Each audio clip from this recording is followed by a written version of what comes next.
Pirma kon sa siguro natong kalaban basig mapuruhan, mamatay, mapriso ko igsuon na napod sila dahilan.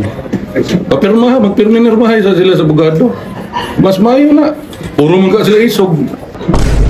Tama to iyang kondisyon. Total gusto nimo mutabang ng baha. Kamo ikaw PNP chief, daghan naman kag kwarta, kabalo man tahan na pili mong gidawat pag-alsa sa akong amahan. Anong hindi na lang ka mo donate diretso sa gibahaan? Gibuhat pa naman kondisyon sa ako igsuon, magsumbagaan na mo. O karon ay kondisyon. Kung musulti na yung mga presidente mag-hair follicle test at tanan, usbon, bisag na upaw na po, usbon na po na to.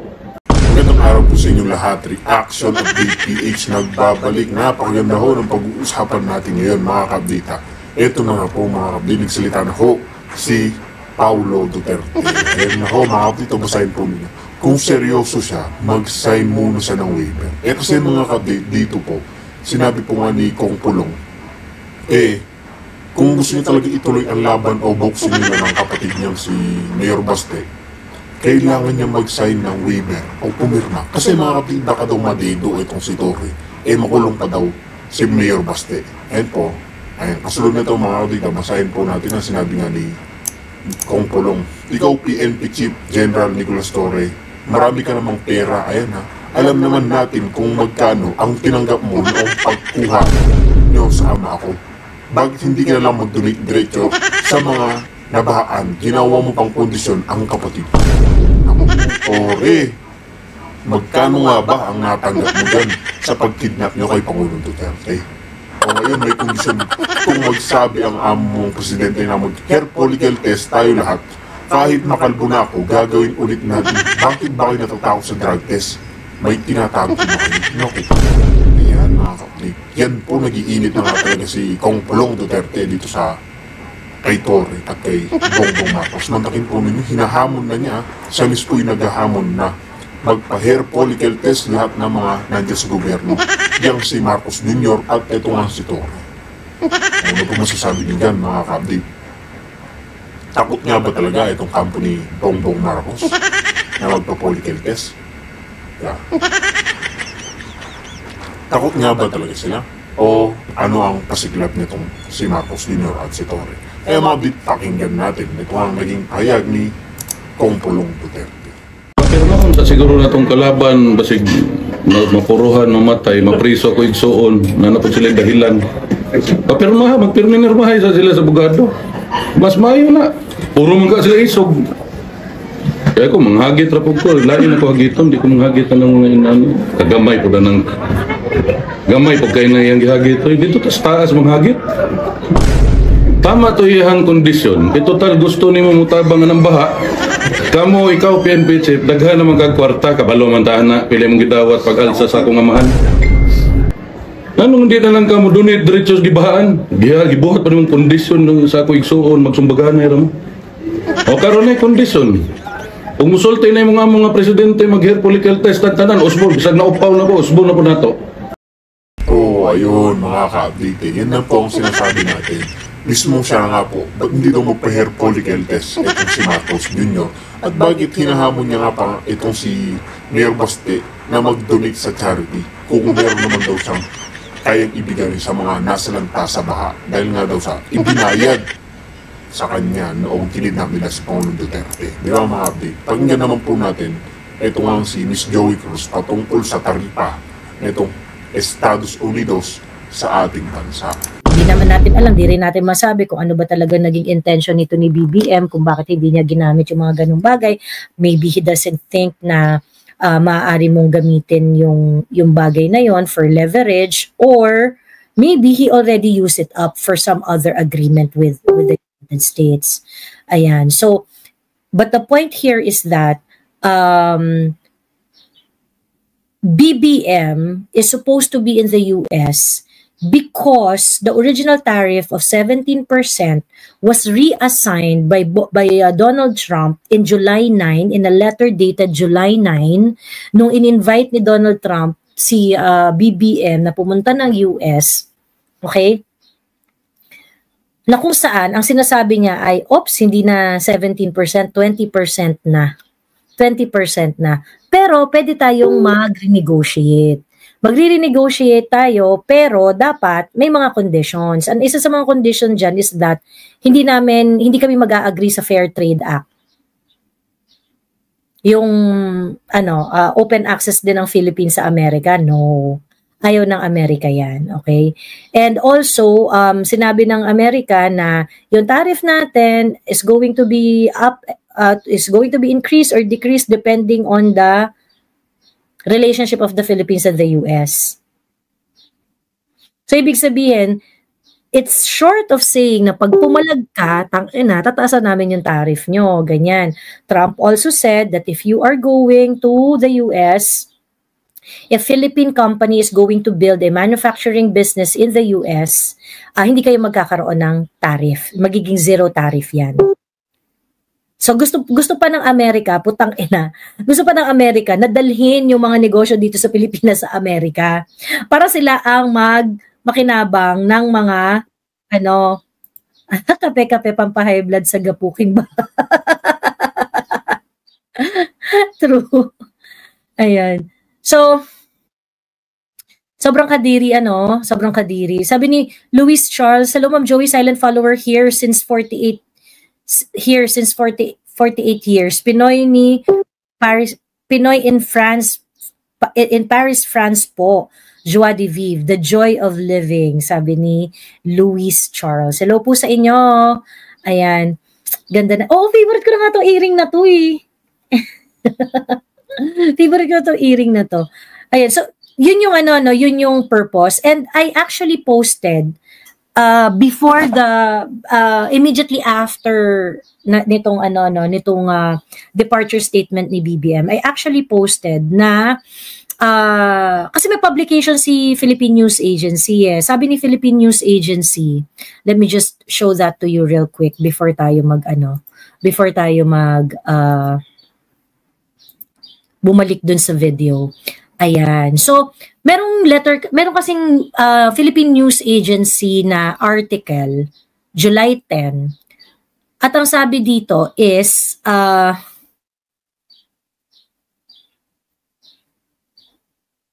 ayan. May mga conditions na kaakibat yung letter eh. May mga terms and conditions na kaakibat yung letter.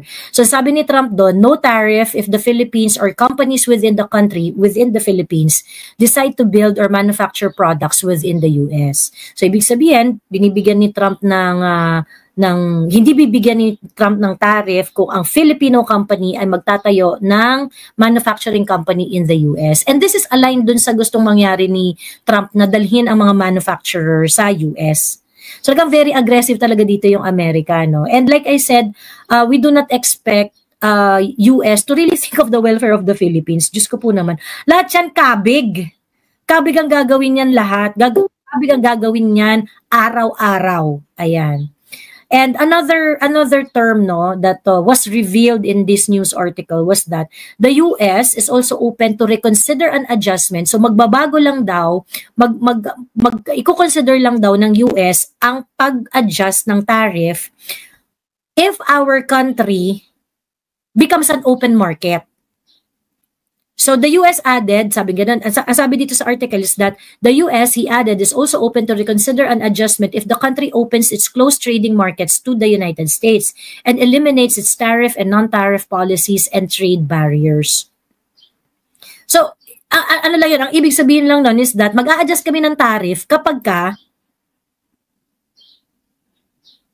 nag-open market kayo. So ngayon, itong putang inang Bongbong Marcos na to, pumayag sa open market,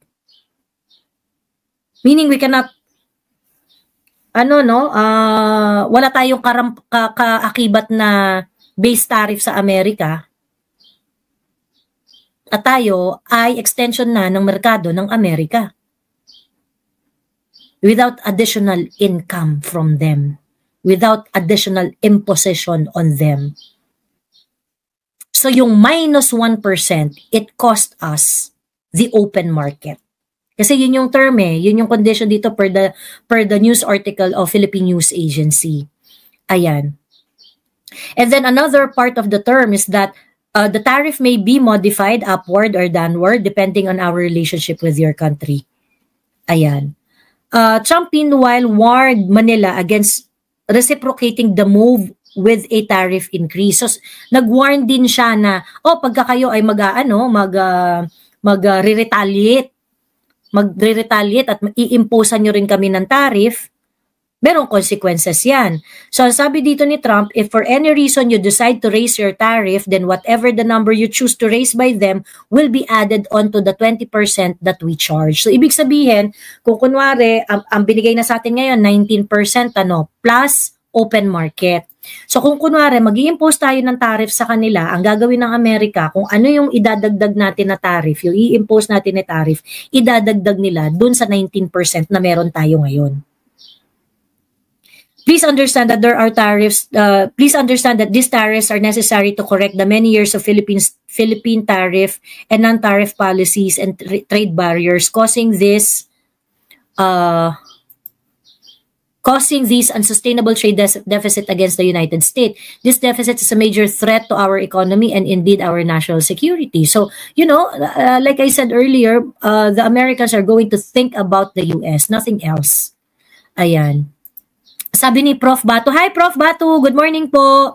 We could have secured a much better trade deal, a 19% tariff on our exports to the US while giving American goods zero tariff in return is pretty much a one-sided agreement.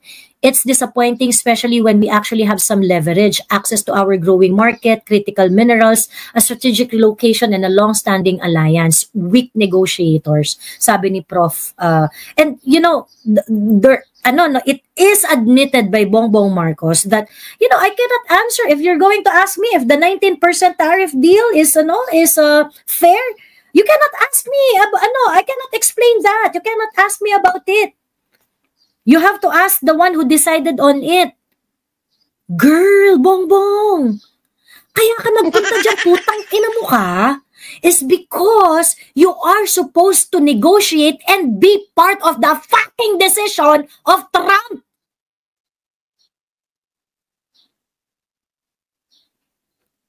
Sobrang kadiri. But anyway, before we get deeper into this, let me just go back doon sa i-speed up ko na lang.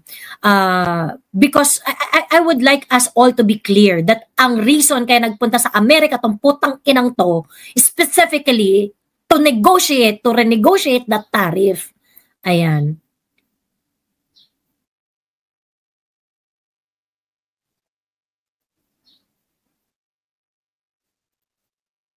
Sorry.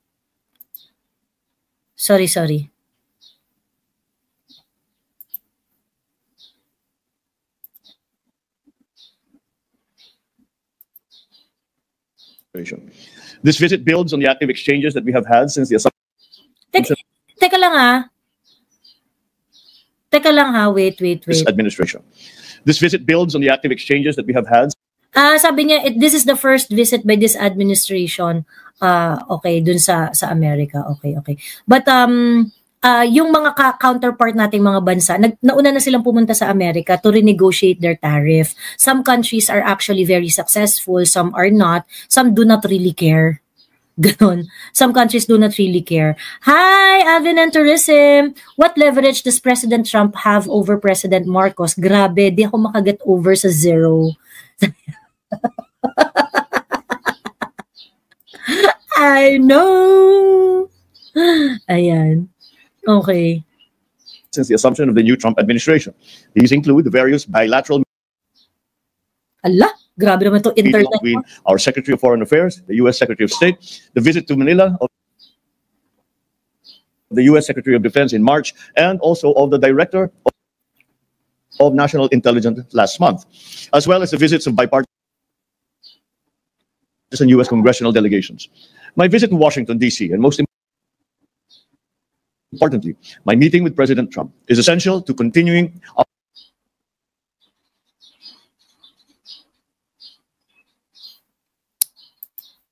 Grabe to, wait lang ha.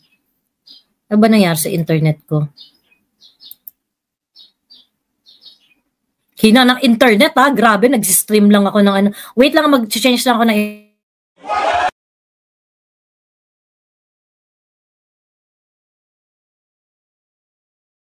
ano. Tingnan natin kung better, ha? I'm back, balakubak. Ayan, tingnan natin kung better.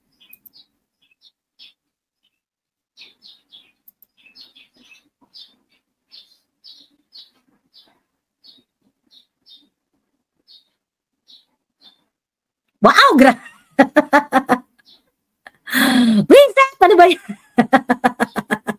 Tangina, wala lang okay dito sa Pilipinas, ah. Pumunta siya para sampal ng basang mop head. Oh my God. That's how important we are to the US. We are worth only 1%.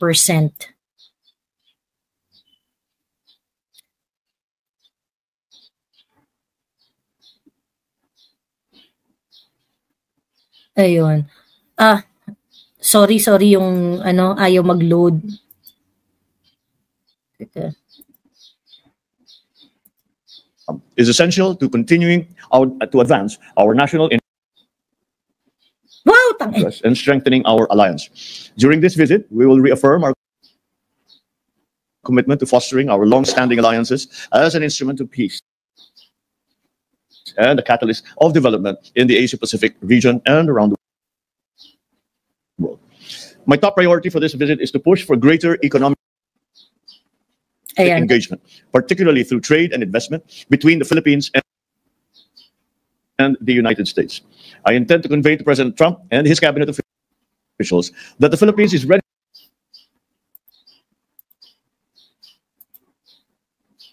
to negotiate a bilateral trade deal that will ensure strong, mutually beneficial, and future-oriented collaborations that only the United States and the Philippines will be able to take advantage of. As with my previous visits to different countries, I expect to meet with business leaders to explore business opportunities that will help to grow. And this part is bullshit.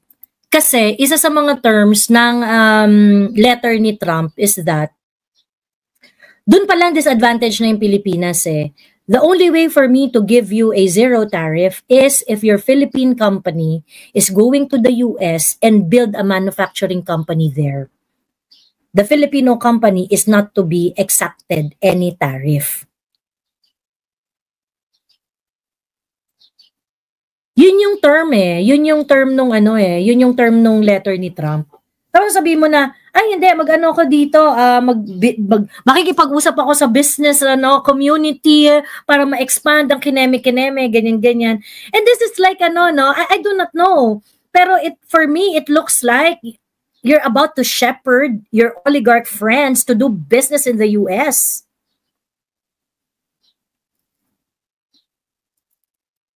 So ano matitira sa Pilipinas? Let's see. Kapag kunwari in the future, tandaan nyo tong live na to ha, pag in the future, yung mga Philippine companies nagpuntahan sa Amerika at dun sila nag-set up ng mga manufacturing company, kasi maraming probinsya yung maraming land yung Amerika eh. Nagpunta doon, ibig sabihin, all of this bullshit, all of this agreement negotiated by this Bobong Marcos na to is actually his way of shepherding the established Philippine businesses, Philippine manufacturing to the US. Ibig sabihin yan. At itong nangyari na to ngayon is part of his is part of his agenda para ma-safety niya yung mga tropahan niya, ma-safety niya yung mga kababayan niya. Because they are afraid of 2028. They are afraid of 2028. And that specific condition doon sa letter ni Trump na zero rate kayo kapag pag yung mga Philippine company ninyo dito nagtayo sa Amerika ng manufacturing company, zero rate kayo.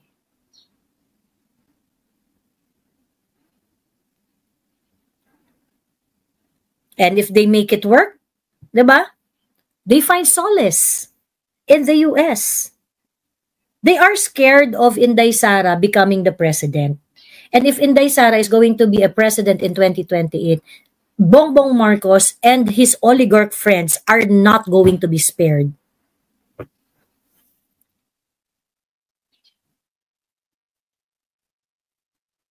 And these are these are the things that we should talk about. Bantayan na ito sinasabi ko ngayon. Bantayan natin 'to. Kasi kapag merong mga Philippine company na naglipatan sa US, pag may mga Filipino company na naglipatan sa US after this, alam na. Ibig sabihin, isa sa mga under the table terms ng mga putang inang to is to give them solace in the US because they are scared of the Sara Duterte presidency.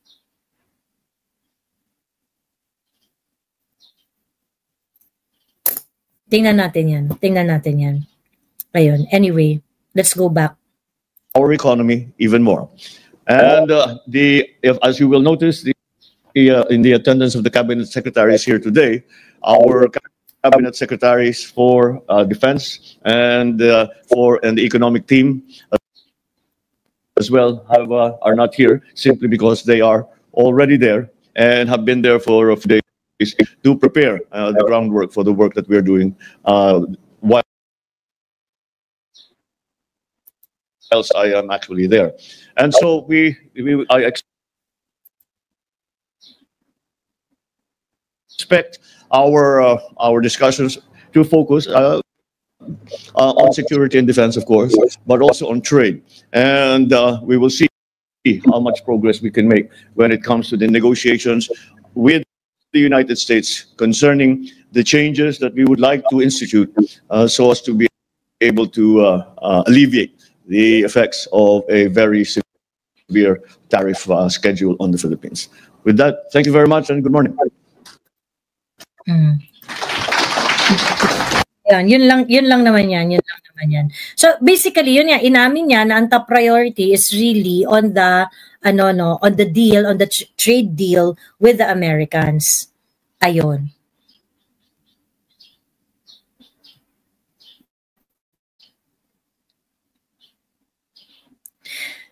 Kasi kung kunwari ikaw Rustans, teka ha. Ina puta, dami mo naiisip, shit. Kunwari ikaw si Rustans, yung mga product mo galing Amerika.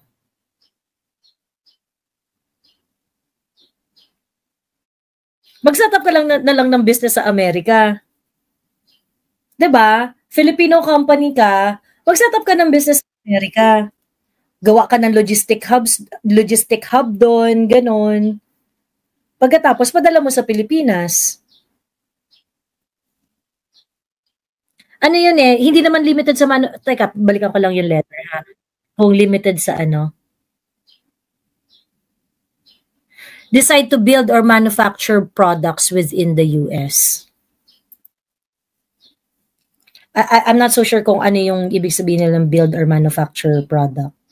Pero let's say sabihin na natin na, I don't know, I think they can make out of yung mga businesses dito sa Pilipinas na ang binibenta naman talaga nila is mga products sa US. So what they're going to do, punta sila ng US, build sila ng something there, and then wala silang tariff. Kasi dinala nila yung opisina nila doon or yung business nila doon. 'Di ba? Sabi ni Aida De Leon, yes, Miss Joey, natumbok mo, Rustans. Ay, hindi ko lang alam kung yung Rustan is papasok doon sa build or manufacture products within the US. Yun ang hindi ko alam. Kasi paano kung gawin ng Rustans? Hindi, Rustans Group of Company, ganyan-ganyan. Magiging manufacturer na kami kasi bibili kami ng stake doon sa mga manufacturer doon sa US. Diba? Would that make them a manufacturer? Kung shareholder na sila ng mga manufacturing company sa US? Zero na sila, diba? Zero na sila. Ayun. Sabi ni Albert Radke, Joey, ang agreement na yan, irrevocable ba siya? Ano siya yung tawag dito? Pwede tayong mag-retaliate. Pero merong warning si Trump na pag nag-retaliate kayo, 19% ang binigay namin sa inyo, 'di ba? Pag nag-retaliate kayo, kung magkano yung i-impose nyo sa amin na base tariff, yun rin ang i-add namin sa inyong base tariff. Ganon. So, kung kunwari, 19%, tapos sabi natin, okay, 19%, pero lahat ng products ng Amerika, bibigyan namin ng 5% tariff. So, yung 5% tariff na yan, i-add ni Trump doon sa 19%. So, magiging 25%. Ganon. So, kung yung question mo is irrevocable ba yan? Actually, it is irrevocable anytime. Pwede naman tayong lumabas din sa agreement na yan anytime. It's really the art of how he is going to execute it. Kaso nga lang, at this point, hinawakan tayo sa bayag ni Trump. Tapos si Bongbong ang ginawa niya, imbis na mag-self-defense siya, ayan, binigay pa niya pati yung butas ng puwet niya. Ganon. That's how sad it is. Ayun. So yun, 1% kapalit ng cover-up, sabi ni Jim. I would like to think that na yung nangyari kay Lisa is part of the Ako, I was expecting if there is no Lisa hulabaloo sa US, if there is no Lisa issue, baka binalik yun sa 17% eh. Kasi 17% naman talaga yung original. 17% ang original. Pagkatapos, sa part ni Bongbong Marcos, syempre, ang interest niyan, he wants to look good at Filipino people. Baka ngayon 20%, na yan eh. Napagkasunduan na nila yan na, uy, baguhin mo yung 17%, taasan mo. Tapos para kunwari, pag nag-negotiate tayo, ibababa mo ng konti. Para naman meron akong political points dito sa Pilipinas. Meron akong brownie points dito. Ganyan.